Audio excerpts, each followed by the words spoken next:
After losing the 1962 California gubernatorial election, Richard Nixon held a news conference. It became known as the last news conference. It set in motion a tradition that henceforth, when people are retiring from politics under duress and stress, their true character and personality shows up and shines through. And yesterday, it was the case for Kevin McCarthy, defenestrated and humiliated after 269 days of craziness as the Speaker in name only of the House of Representatives. Kevin McCarthy unveiled himself the way that political narcissists do. There's always a tell, and it's the use of the word I. I. Now, Kevin McCarthy's last news conference held more grievance and more ludicrous moments than can be counted in this short response, but we'll do a few, at least do our best to try to capture the essence of it. Let's start with Kevin McCarthy speaking to, yes, America's children. To any child that are listening and who are coming to visit the Capitol, this is a place I want you to visit. I liked opening the Capitol back up again. I liked taking away the metal detectors. I liked committees being able to work. I liked people being able to visit. I hope you liked being able to be back in. I think it was important that members actually show up to work as well.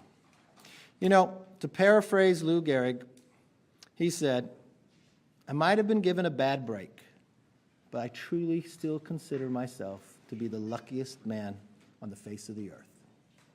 There's no other country that you could rise to be the 55th Speaker, not get an internship, and be able to fight for the American public. Self-awareness, it is said, is a gift. Clearly one not bestowed on my Kevin. Now, Kevin McCarthy stated something that's quite absurd. He said he's in it for America. That's right. This man, a supernova of cynicism, who understood full well that on January 6th, the peaceful transition of power was being assaulted and assailed at the incitement and direction of the President of the United States. In that moment, he promised to hold him to account. Instead, he appeased him. Instead, Kevin McCarthy used his power to rehabilitate Donald Trump from his lowest moment. This is the picture that defines Kevin McCarthy's legacy. He will be a pimple, a canker on the story of America, a small, sad morality tale. The person in the modern era of politics who more than any other truly fulfilled John Kennedy's warning, his admonition in 1960, undone by cynicism, undone by cravenness, undone by an utter lack of principle for anything beyond his personal ambition. Kevin McCarthy stands for lightness. He's a mix between Chauncey Gardner and Tracy Flick, lighter than helium.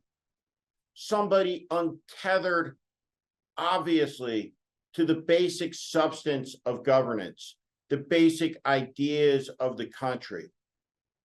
And in the end, Kevin McCarthy seeks to portray himself as a victim who opposed the extremism.